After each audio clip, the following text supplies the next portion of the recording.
So today I want to talk about the gun business, the prepping business, survival business, and YouTube channels, the big boys, how things really work versus how you think they work. Now, the first myth of the gun and prepping industry is that the owners and operators of these business are gun people and prepping people, and that they support freedom in the Second Amendment. What you're actually going to find is it takes a tremendous amount of capital, money, time, and employees to operate either a prepping business or a gun business and make a profit. The reason is, in normal times, margins on guns and ammunition is in the 10 to 30% range. During hysteria like it is now, you can double your money. And the way I learned about this is I've been in the business for over 30 years. And I've seen a lot of stuff. I've been through a lot of these crazes where people pay whatever to get what they want. And there's one golden rule. Most people in this business, they don't care anything about what they're doing with the exception of making money. And they operate their business just like you would operate a doctor's office, a lawyer's office, a auto mechanic, a plumbing company, a convenience store. It is a business and a way for them to make a living. Now, the individual mental condition of the person that actually owns that business will determine whether they make a living at a fair markup or whether they're a ripoff. And you can't tell what's happening from the outside for most businesses. And the reason is, in the gun industry, there are 4 tiers of pricing at the wholesale level. And none of them, they will hate on you to talk about that and to tell people about how it works. And it took me quite a while to figure out how it worked, from actually being in the business and making deals, buying and selling, bartering and trading goods to operate stores, as well as buying stores that were going out of business and disposing of their assets. So there are 4 pricing tiers in this business. The first one is manufacturer, jobber, wholesaler, and dealer. And what the big boys do to undercut the small guys is they actually sell ammunition and guns below dealer cost. So they will sell the public a gun or a box of ammo for 20 or 30% less than what a small gun store owner can buy it for. So what happens is, in the gun business, it's extremely cutthroat, and you have to grind through a period of time where you can develop enough volume or get enough financing to operate at wholesale or jobber level. So what you see reflected today in ammunition prices, retail ammunition prices are actually established by the big boys. And they'll go out there and they'll sell things below what the dealer can pay for. So the big box stores, the big sporting goods stores, and the large dealer / wholesalers, jobbers, they will sell stuff way below what a small business can buy it for, because they're buying in volume. The other thing is they buy on credit. So most of the time they have 90 days to turn the inventory over and then pay the wholesaler or the manufacturer for the goods, where the small dealer can't get that credit. They actually have to pay up front for everything.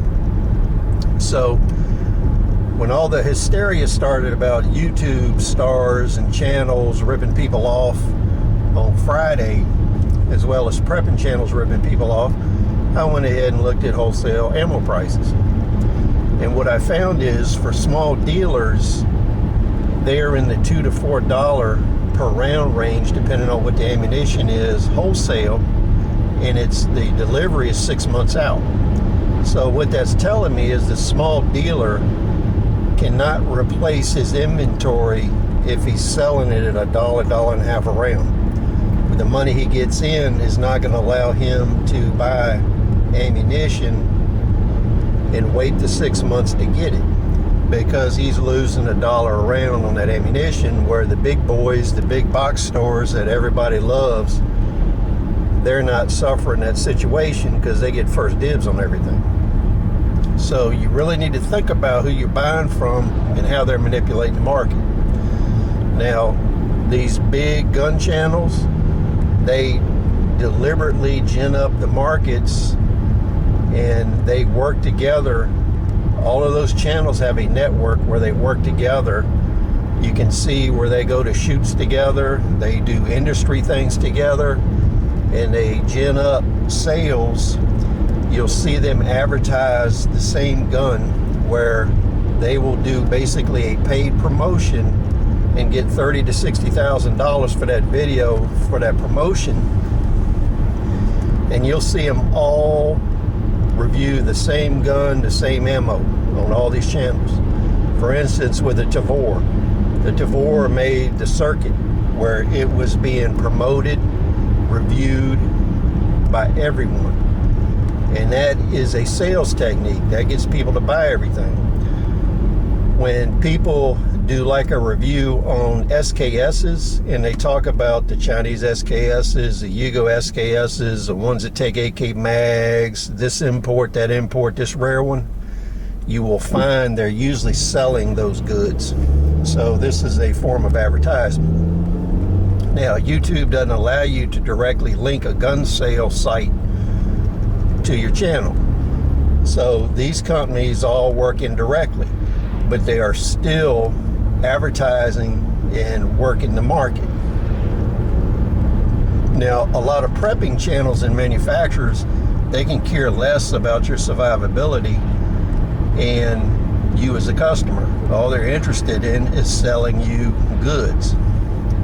And they will advertise, they will scare you, do whatever's necessary, and they're advertising to do that.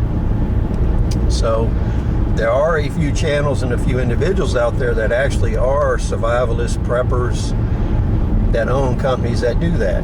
And you can tell whether they're genuine by what they're trying to get you to use and utilize. If they're trying to sell you a bunch of junk, or every gun they review is a great gun and it has this great attribute and that attribute, then they're basically a shield. If they're actually giving you the positive and negatives, and they're not being sponsored by a gun manufacturer or ammo manufacturer, you get a more honest review. If there are no negatives given in their review, then they're actually trying to influence you. And YouTube, as a corporation, is all about influencers and selling that influence to advertisers. So when people start talking about they're an influencer and they're doing this sponsorship deal, that sponsorship deal, that is a commercial. Always think of YouTube channels as commercials you're watching. That way you evaluate them in the light of what they actually are. If there is useful information in that video, take it and leave the rest behind. Don't let online advertisers and online channels persuade you in what to buy and how much to pay for it. They are not on your side. There are a lot of low-cost options that people can use to survive, to protect themselves, to get into weapons, to get ammunition. And the most important thing is the gun and survival market, the silver and gold market, they are a roller coaster. So they have peaks and troughs. And when you've been in this, as long as I've been in it, you can see the peaks and troughs. And what people need to do is buy in the troughs, don't buy in the peaks. And right now we're at a peak, and this peak is probably going to last 2 to 3 years. I went through this in the machine gun business after the machine gun ban. It took about 5 years after they banned the manufacture of machine guns for individuals And then for the next 9 years, machine gun prices doubled every year. So if a lot of the rich and wealthy people took money out of Wall Street and they went into investing in machine guns, and they went in and cornered the market. And these wealthy people, they don't care anything about the gun industry, firearms, the Second Amendment. It was just a way to make money. So in that 9-year period of time, they made a 900% plus profit. So if you have $2,000 and you double it it doesn't take long to make $1 million. So run that calculation out and you'll understand what I'm saying. If you start with $100,000 and you double that how long does it take to make $1 million? That's what's going on in the gun and ammo industry right now.